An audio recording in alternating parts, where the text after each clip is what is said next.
Good morning. I hope your Wednesday's been going well. Cool to have you here. For those of you with Monday's lab, next Monday, when we come to class at 1:10 p.m., you'll turn in problem set number 3 and the Lechateli's principal lab that we did. We'll take the seminar self-quiz 3 and quiz 3, which will have stuff over chapter 14, which is what we're looking at right now. And then we'll go next door and do the acid-base titrations lab. I didn't put it up there, but in case you have a picked class presentation topic, do so by this Friday. Any questions, that kind of stuff? Sweet. Strength. So important in certain contexts, as you know. And today we're going to talk about what makes an acid stronger or weaker. And this is a table that we're going to use in problem set 3. And in a nutshell, the acids, the strength of the acid starts here and they get weaker going down. On the other hand, bases are on the opposite side. The bases are strongest in the lower bottom and they get stronger as you go up. And that's kind of the punchline here, but there's a lot of cool things we can pull from that. Because if you notice, opposite like perchloric acid, there's the perchlorate ion, and that's the conjugate of perchloric acid. And let's go down here. Here's hydrocyanic acid, HCN. Its conjugate base would be cyanide. So on this list, the conjugates are listed opposite, and you can think about it either way. So for example, here's carbonate. The base, hydrogen carbonate, would be its conjugate acid, etc., etc. Now, in this table, we have the Ka values, and Ka is an equilibrium constant for weak acids. The strong acids that are listed on this list that just says large, and that's all that chemists really care about. Likewise, there's a Kb, which is a base dissociation equilibrium constant as well. And we've talked about how K values, equilibrium, Ka, Kb, Kc, whatever, they get bigger, they get more product favored, and the way that Kas and Kbs are set up, that means more hydronium if it's an acid and more hydroxide if it's a base. So strength in chemistry of acids and bases is determined by how much hydronium an acid gives or how much hydroxide a base gives. Now, we talked about at the end on Monday how if you do all the stuff together, Ka times Kb is always equal to a constant, Kw, that 10 to the minus 14th number. So if Ka times Kb, and they have to be conjugates, are always equal to a constant, then one will get stronger and the other one will get weaker, because those two together must equal Kw. And if the other one gets stronger, then the first one will get weaker. Those two together will always equal Kw. So if you do the math, any of these combinations, Ka and Kb, Ka times Kb, etc., it should be awfully close to 10 to the minus 14th. All right, that number is really important when it comes to acids and bases. So hydrofluoric acid, for example, is a weak acid. 7.2 times 10 to the minus 4 is its K. That's reactant favored, so that means it's not going to create a lot of acid. But it certainly is a stronger acid than fluoride is a weak base. Fluoride can create hydroxide when it reacts with water. The fluoride Kb is 10 to the minus 11th. So sometimes in this section, we're going to talk about stronger weak acids and weaker weak acids, or stronger weak bases and weaker weak bases, which I know is a little weird. I'm sorry about that part. But what we're referring to then is the stronger weak acid would still have a Ka. For example, this is formic acid, but it's a stronger weak acid than, whoops, thing just died. It's a stronger weak acid, say, than the dihydrogen phosphate ion. This is also a weak acid, but it has a smaller Ka. So it's going to be a weaker weak acid, and the formic acid up there would be a stronger weak acid, if that kind of makes sense. And the conjugates will follow the opposite. So dihydrogen phosphate right here has a conjugate of hydrogen phosphate. It's going to be a stronger weak base than if you go up here to the formate ion. This is also a weak base, but it's a weaker weak base. It has a smaller Kb. So hopefully you can start to see how Kas and Kbs are really important when it comes to thinking about the strengths of acids and bases. Now all these Ks, if K is less than 1, they're all going to be weaker than our weak acids we talked about, the five strong acids, we talked about on Monday. They're also going to be weaker, none of them are listed, than the 3 strong bases, sodium, potassium, lithium, hydroxide. But it is sometimes nice, as we'll see, to know which is the stronger weak acid and which is the weaker weak acid, stuff like that. This table is in problem set 3. It's nothing you have to memorize, but it does help to know that like the Ka times the conjugate Kb will equal Kw. And it's also cool to know that the acids will get stronger going up on the left, the bases will get stronger going down on the right. Questions? So here's a question you might see. It's just 5 random bases. We know that they're bases because, duh, the question, but a better answer would be they all have a Kb. Remember, Kb, B stands for base. Base means they create hydroxide.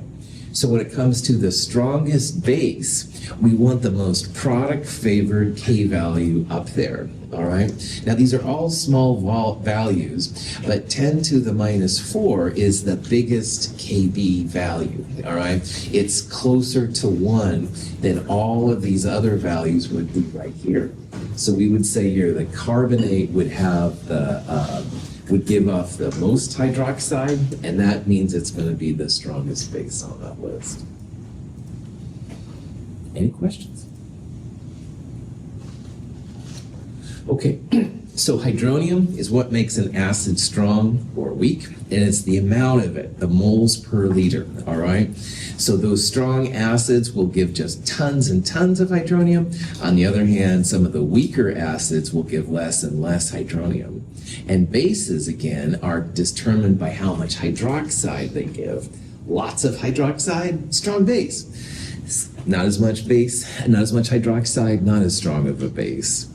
So these values right here are kind of Ka values from that table. These are kind of like Kb values. The stronger bases I would put even over here on the right. So sodium, lithium, and potassium hydroxide would even be to the right. They create 100% of this. And likewise, I would put the strong acids, HCl, HBr, HI, HNO3, and HClO4, I would put them to the left because they basically create nothing but hydronium. So, and good old water is a player, but not a very strong player. So. Now, one way that this can be really helpful is we've talked about how acid plus base makes conjugate base plus conjugate acid. And let's say that Daria brings me a reaction she's been looking at, and she's like, Russell, do you think this is going to happen? So what I would look at, I would try and figure out if the reaction was going to be more product favored or reactant favored. And what I would probably do is I would compare the two acids. If I can find their Kas, then the larger Ka will push to the smaller Ka. But you can also do it from the base side. You can look at the conjugate base on the product side and the base on the reactant side. And the bigger Kb will push to the smaller Kb. All right? So this is kind of a powerful tool too. If you've got two bases and you on each side, you want to know where the reaction lies, stronger base will push to the weaker base. So the bigger Kb will push itself towards the smaller Kb. So here's another kind of question you'll see. All right, see if this reaction will be more on the right or the left, more on the product side or more on the reactant side. Or is it right in the middle, or can you not figure it out? And the answer is you can definitely figure this out, because what species up there is one of the strong acids or strong bases? HCl, you bet, Jaden. HCl is one of those 5 strong acids. If you see a strong acid or a strong base, they always push to the opposite side. So this HCl means really we shouldn't have equilibrium there at all. That should be a one-sided arrow. That's going to push big time to the product side. And this is an advantage of knowing those 5 strong acids and 3 strong bases. There's no question that they're going to push towards the opposite side. They're the hunter-killers of the group. We really shouldn't use equilibrium. We should just use a single-sided arrow, but anyway.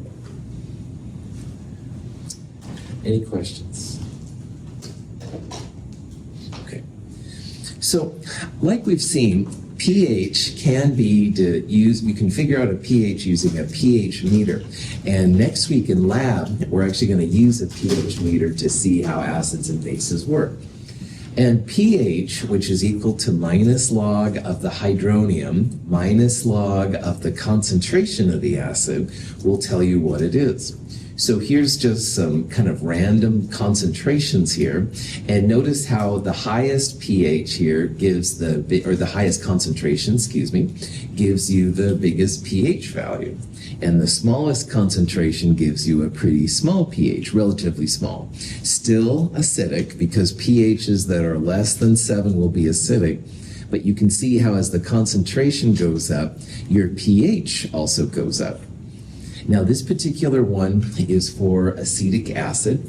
Acetic acid has this formula. If you draw out its Lewis structure, the hydrogen that's acidic is that bad boy right there. Could be a bad girl. I guess I shouldn't pay it. Anyway, prop that back on. This is the acidic hydrogen, all right? It's a weak acid. So, excuse me. So not all of the acetic acid breaks up into H plus and acetate when it reacts with water. We have a Ka value for acetic acid we'll look at here in a little bit. But what we're going to do now is talk about how you can figure out the pH of an acetic acid solution. And there's a long way to do it, but I'm going to teach you the quick and dirty way to do it really fast. So, okay. So, acetic acid, a lot of times in chemistry, is abbreviated as HOAC. The acetate ion, OAC minus, is actually pretty common in organic chemistry. So if you see HOAC or OHC minus, those stand for acetic acid and acetate. I guess it's less things to write out. Whatever. Anyway, let's say that we have a 1.00 molar acetic acid solution, and we want to know how much acetic acid do we still have left, because not all of it dissociates. What's the concentration of hydronium, concentration of the acetate, and what is the pH of this 1 molar acetic acid solution? All right, no problem. So what you would do, set up the good old ice table. Initially, we have 1.00 moles per liter acetic acid, and initially we don't have any of these. This is going to go down by X, so you have 1 minus X, and hydronium and acetate will both go up by some kind of X amount. Now, hydronium can be created from water, but it's only 10 to the minus 7 moles per liter. So people don't usually think about the hydronium right there. They'll just assume we don't have any. As we'll see, that's a pretty good approximation. So, punchline, ice table, 1 minus X for acetic acid, X and X for hydronium and acetate. Any questions where that stuff came from? Now, the Ka for acetic acid is 1.8 times 10 to the minus 5. X times X for those is X squared. In the bottom, you'd have 1 minus X for acetic acid, for the acetic acid concentration. And at this point, you could absolutely use that lovely solve function if you have it on your calculator, because this is a quadratic formula. You'd have Ka times 1 minus Ka times X equal to X squared. You could solve from there. The quadratic formula, though, is kind of a pain. So, chemists do this so much, they started to realize, wait a minute, acetic acid is a weak acid. It has a K less than 1, so that means it's going to be more reactant favored than product favored. So, is it possible, thinks the chemists, to ignore that little minus X? Because if X is small, all right, by sig figs, 1 minus X might still equal 1.00. So if this little minus x is small, we can ignore it, and oh goodness, this becomes a lot easier, because then Ka equals x squared over the concentration of the acid. X would equal the square root of Ka times the concentration of acid Ca. That would be hydronium. You can go from there, stuff like that.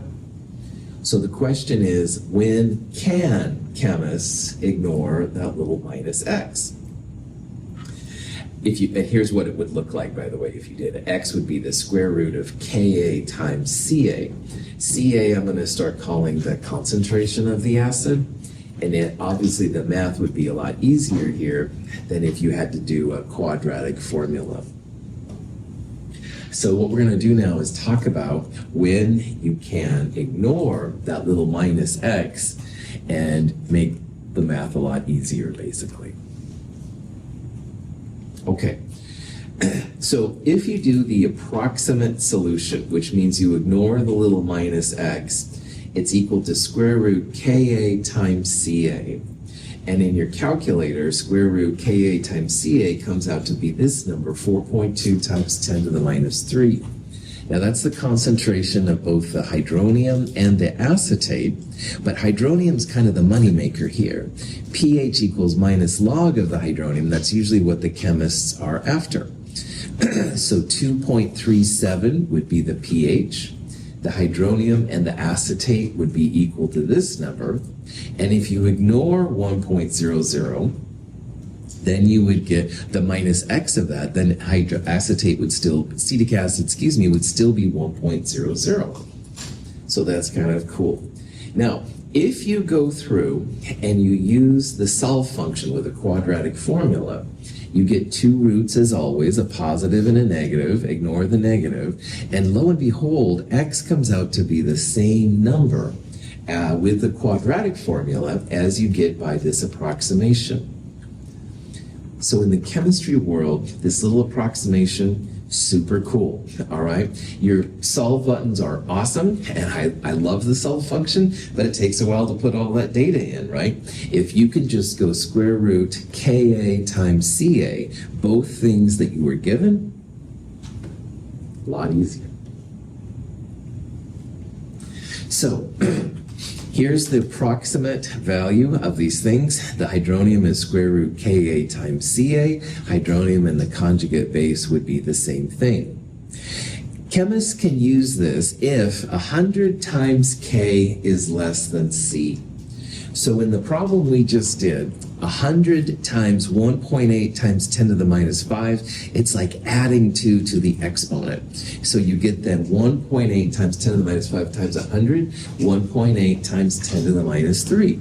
And 100 times K is certainly less than Ca, the concentration of the acid. 1.8 10 to the minus 3 is definitely less than Ca. If you can do that, heck yeah, throw that little minus x out. No quadratics today, sir. And it, sorry, I get a little passionate here. This does make your life in the lab a lot easier. And even better, hint, hint, hint for quiz 3, pH equals minus log square root Ka times Ca. A great pH expression if you have a weak acid and if 100 times Ka is less than Ca. So this is going to be the dominant version we're going to use for calculating the pH of a weak acid. All right, just minus log square root Ka times Ca. And it's kind of ugly, all right? It's not the most attractive equation, but it certainly is less work than going through a quadratic formula and then getting hydronium minus log of your answer to get pH. This is a pretty cool equation for chemists doing the pH of a weak acid. It only works though if 100 times K is less than C. Any questions? Okay, now here's an example of formic acid. Formic acid has a bigger Ka, 1.8 times 10 to the minus 4. Acetic acid was 10 to the minus 5. Also note that the concentration of our acid here is smaller. It's 10 to the minus 3. So this is one that at first, I'm like, oh, this is such a cool expression. Well, okay, so minus log square root Ka times Ca. Here's the hydronium, here's the pH, 3.37. But if you go through the quadratic formula here, you actually get a hydronium 3.4 times 10 to the minus 4. And that's plus or minus 0.1 times 10 to the minus 4, which makes me a little bit nervous. And the concentration here of the formic acid, which was 10 to the minus 3, goes down to like 7 times 10 to the minus 4, and the pH is 3.47. So I put this up here because this is an example where 100 times K, this number, is not less than C. So 10 to the minus 4 times 100 is 10 to the minus 2. You add 2 to the exponent. And 1.2 10 to the minus 2 is bigger than a 10 to the minus 3. This number would be 1 times 10 to the minus 3. So if you run into 100 times K is not less than C, you've got to do the full quadratic formula, all right? Your cell function will pop up and say, yeah, I told you so, I'm still used. But again, most of the time in chemistry, 100 times K will be less than C. That's when you can use the approximate solution and get away with it. Any questions? Now, this has been great for acids. Let's talk about bases real fast. So bases have KBs. They create hydroxide instead of hydronium. So here's ammonia reacting with water. It's in equilibrium with ammonium and hydroxide. KB 1.8 times 10 to the minus 5. So like before, this is our initial concentration. In the ice table, that number would go there. Ammonium and hydroxide would be 0. Why are we not putting water in the ice table? Liquid. Well done. No liquids, no solids in the ice tables. These will both go up by x. This will go down by minus x. We have the Kb value. Kb is going to be equal to x times x, or x squared. In the bottom, 0.01 minus x. So again, this is a quadratic formula. You'd have Kb times this number minus Kbx equals x squared. You could solve from there. However, lazy chemists of the world unite. If 100 times Ka is less than Ca, work for the approximation. Well, 100 times Kb can be less than Cb2, and that's when we can pull out that little nasty minus x. So let's look at this. 100 times Kb would be 1.8 times 10 to the minus 3. You add 2 to the exponent. 1.8 10 to the minus 3 is greater than 1 times 10 to the minus 2. All right? So in this example, it is absolutely okay to ignore that little minus x. And if you do that, then x, which is hydroxide or ammonium, would be equal to the square root Kb times Cb. So square root Kb, this number, times Cb, that number, you get 4.2 times 10 to the minus 4 moles per liter. That's the amount of hydroxide. Ammonia, if we want to check, supposed to be the initial concentration minus this new value, but when you do the math, because you have to cut it off here at the thousandths, it's still almost exactly to 0.010. So this is cool. Here's the exact values down there and stuff. It's no big deal. So anyway, just like with acids, if an acid's 100 times Ka is less than Ca, you can pull out that little minus x. Bases, 100 times Kb, if it's less than Cb, you pull out that little minus x. So we saw that hydronium equaled square root Ka times Ca. Here hydroxide equals square root Kb times Cb. Because nobody wants to spend probably a lot of time on these calculations, these kind of things are lifesavers, a lot easier for different things. But again, only if 100 times K is less than C. I used to do a lot of this, so this was a huge time saver and stuff. So that's probably why you're still feeling some of my passion, or maybe it's just extra caffeine. It's hard to say, but question?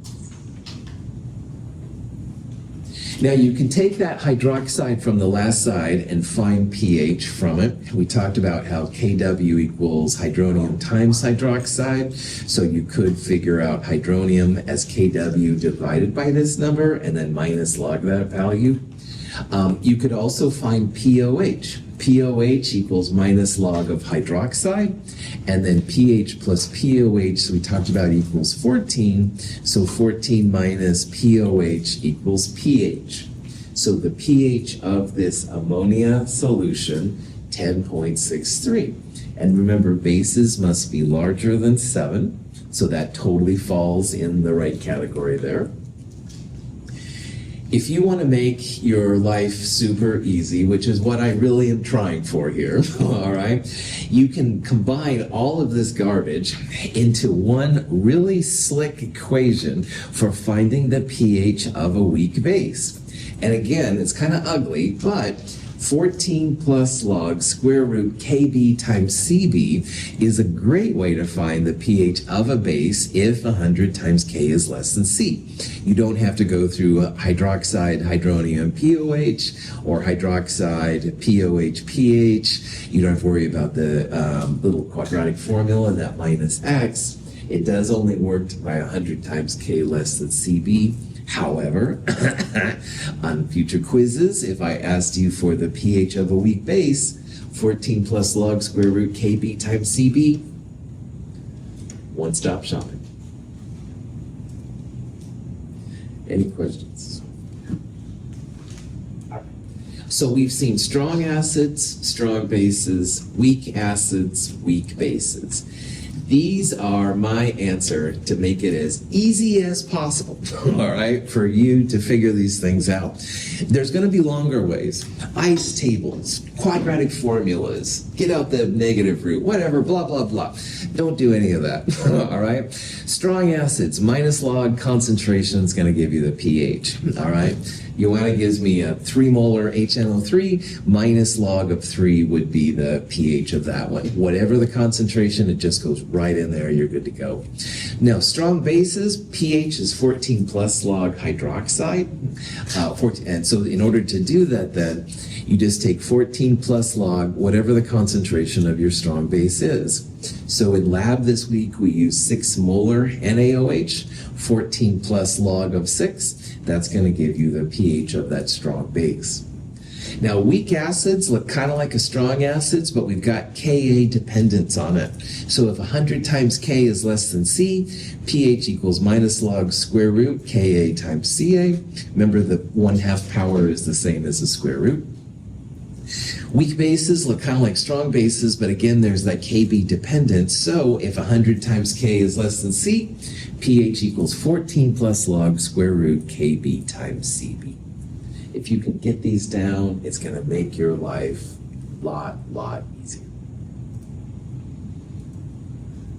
Questions? And also, at the end of the day, the acids will have pHs less than 7, and the bases will have pHs greater than 7. So it's a nice way to kind of check yourself, make sure you're on target.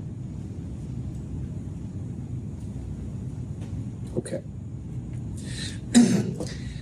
We're going to talk here a little bit about what happens when you mix acids and bases. And we're going to start off by talking about what happens when the moles of them are equal. Equimolar is the fancy term, but it's kind of weird. If you have random acid and base and you mix them together, if when the moles are equal, you have a pH of 7, that means that you have added a strong acid and a strong base together. Now remember, strong acids and strong bases are the hunter killers. They push to the opposite side until they're basically exhausted. Gesundheit. So if you had a mole of HCl and a mole of NaOH reacting together, first of all, there'd be a lot of energy released, but the products would be exclusively water, which is H and OH come together, and NaCl, salt. Now, some instructors will sometimes do this as a demo. They'll take like super strong acids, dissolve metal, stuff like that, and super strong bases that can etch glassware and all kinds of crap like that. And they'll mix them together and then drink it, First of all, they're suicidal because I'd be worried about my sig figs. It would be a warm salt solution is what it should be. I won't let anybody do it. I won't do it myself because I'd be so worried that those acid and base concentrations would be different. But in theory, at the end of the day, you would have just salt water and a pH of 7. So all those strong acids and all those strong bases, if you have equal moles of them, pH of 7, I don't recommend you drink it, but if the bad guy's holding a gun at your head kind of thing, that's what you do. However, there's different combinations of acids and bases. And darn these conjugates, all right? So up here on the board, like here's an example of a weak acid, all right? And acids, when they react, they end up making conjugate bases. So let's say that we add now 1 mole of, say, acetic acid with an equimolar 1 mole of sodium hydroxide, a strong base, all right? So the acetic acid is right here. Sodium is just a spectator. It goes off and sits on the side. Hydroxide's the player. Hydroxide rips all the H pluses off acetic acid to make water. But in the end, you're going to end up with acetate. Now remember here that acetic acid is an acid. It's a donator of H+. But it creates a conjugate base. And bases by their very nature will create hydroxide. So at the end of this reaction, you have a strong base and a weak acid. You're mixing everything together. You test the pH. Oh my goodness, it's going to be basic. Those weak acids have an after effect, if you will, and they're not going to be neutral. You're going to have a residual weak acid effect as a weak base. So the weak base will make the final solution basic. So you drink this and it would be bad news, all right? Bases are not good. Acids aren't that good either, but bases are especially not very cool. And the same thing happens if you have a weak base and a strong acid. So hydrochloric acid, nitric acid, these kind of things. Pure hydronium. Let's say they react with ammonia, a weak base. Doesn't matter what the B base is. Well, the base will absolutely take the H plus from hydronium to make water. However, in the process, you end up making a conjugate acid. So again, you have a strong acid, but you add equal moles of a weak base to it, let them react, final pH is going to be acidic. And it's not from an excess of strong acid, it's from the conjugate acid of your weak base. So these little pesky weak bases and weak acids have the final laugh at the end. That weak acid creates a weak base, which makes it basic. The weak base creates a weak acid, which makes it acidic. So it's kind of a trip and stuff to think about what these things will happen. So the only one that's going to give a pH of 7 is strong acid plus strong base. The other ones will have some kind of pH at the end. And it wasn't because you did your calculations wrong. It was like, assuming you didn't do it correct, it's the conjugate of the weak system that's affecting your pH levels. So here's like an overview of all of them. When the moles are equal, we're going to start calling it equivalence. That'll be important for what we're going to talk about. And at equivalence, where the equal molar condition is met, the only time you're going to have a neutral pH is with a strong acid or a strong base. But if you add a strong system to a weak system, it's the conjugate which affects the pH. So the weak base will create a slightly acidic solution at the end, while the weak acid will create a slightly basic solution at the very end. If you have a weak acid and a weak base together, that's when you'd have to compare Kas to Kbs to see where the reaction lies. These kind of reactions aren't as useful in what we're talking about here, but you could do it if you had the Ka values. Stronger Ka would push to the weaker Ka, stuff like that. Any questions? You do know what happens when you mix acids and bases, right? Of course I do. From The Simpsons. You got to know what happens when acids and bases come together. So very seldom are reactions that exciting. Unfortunately, no, fortunately, but anyway, I had to show it because I'm 12 years old. Anyway, salt compounds, ionic compounds with a cation and an anion can also have pH effects to them. And they call this hydrolysis, all right? Hydrolysis is water, but in the process of water being added, sometimes you'll end up with a slightly acidic or sometimes basic solution. So let's look at ammonium chloride as an example of how this works. And what we're going to do if we have a salt is we're going to analyze the cation and then the anion or vice versa. And we're going to look on like a table of Ka and Kb values. If you see a Ka, that means that it's going to be an acidic ion. If you see a Kb, that means it's going to be a basic ion. And if you don't see anything, then it'll be neutral. Now, so let's focus on the chloride in ammonium chloride first, all right?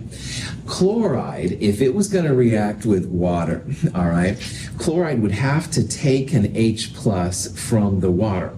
Acids and bases are all about transferring H plus. So chloride, in theory, could take an H plus from water to make HCl, and you'd have hydroxide left over. Now, HCl, one of those strong acids, pushes in the opposite direction. So if chloride even could react with water, the strong acid that's created would instantly push it back the other way. So if chloride could react with water, it would make a strong acid, and that's game over because it's going to, as I said, push in the opposite direction. So, so chloride is considered a very weak base on that table, which means it has no properties of being a base at all. Its conjugate is a strong acid. And if you have a conjugate, which is a strong acid or a strong base, it's game over for that ion. So if you look on that table of acids and bases, I think it does list chloride as a base, and it says very weak or something lame like that. That's because it creates a strong acid, strong anything pushes to the other side. Chloride just is a neutral solution. So if you have a solution that you want to be pH neutral, chloride is not a bad idea to add because it doesn't affect your pH. Any questions? Okay. All the conjugates of strong acids and strong bases will not affect the pH of the solution.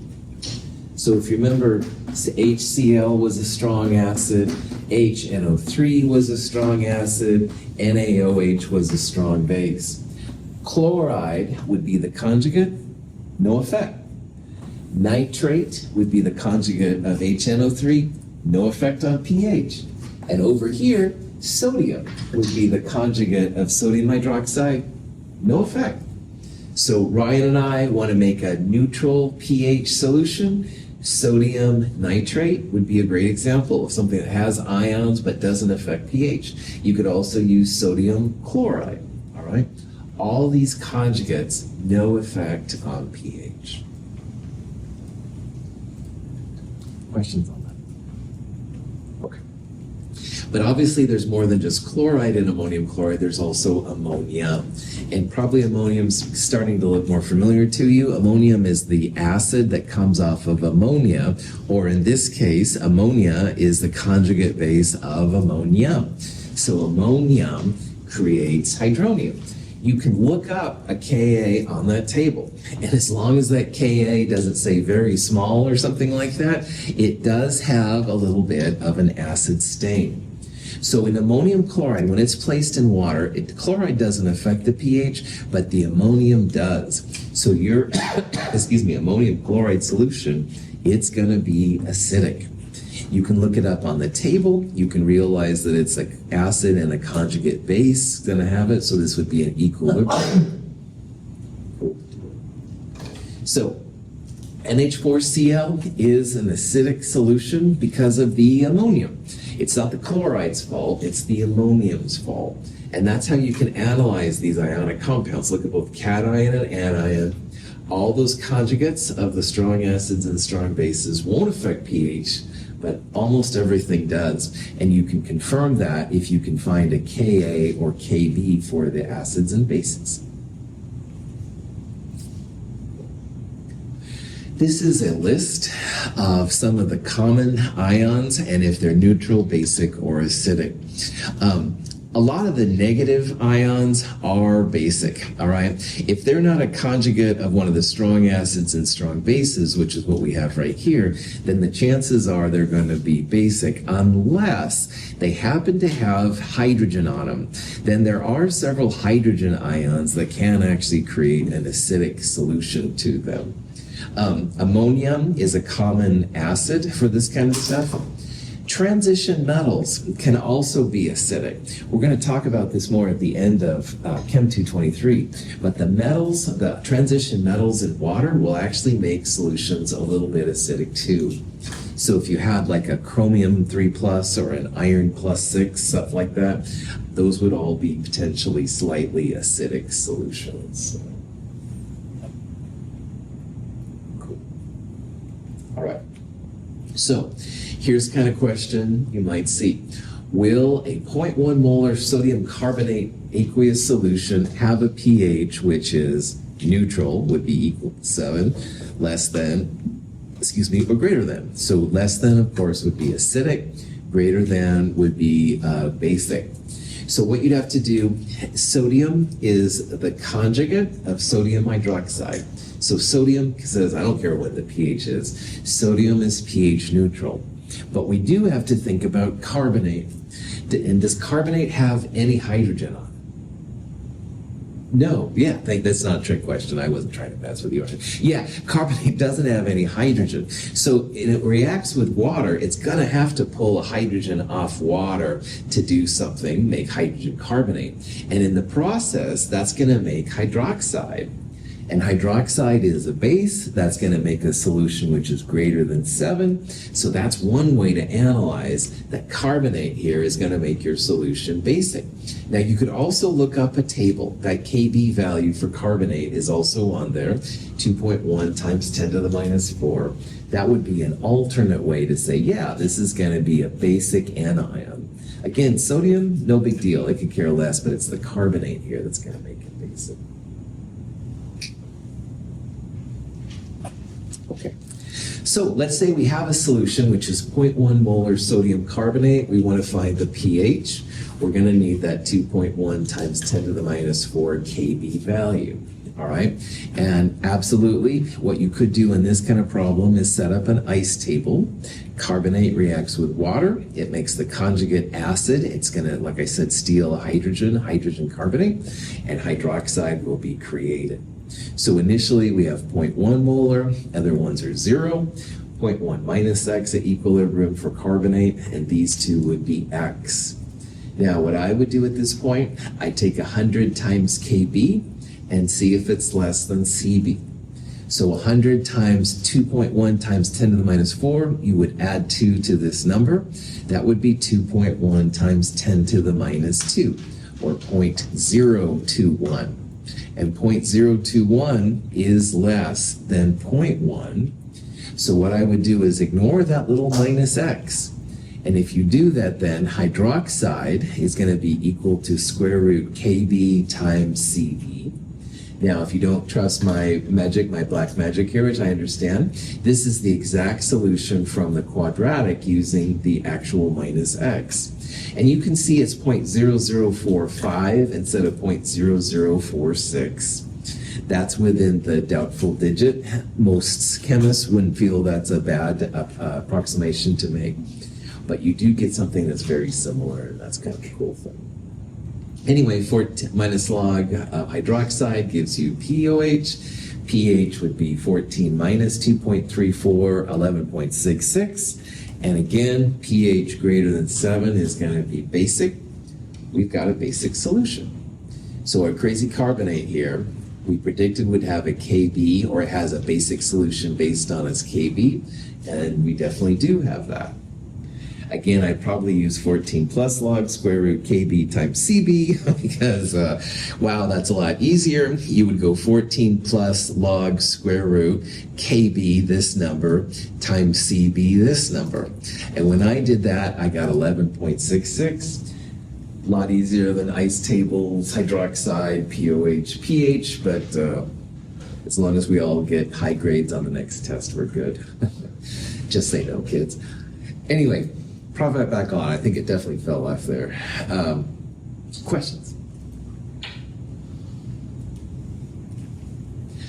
Crazy transition metals.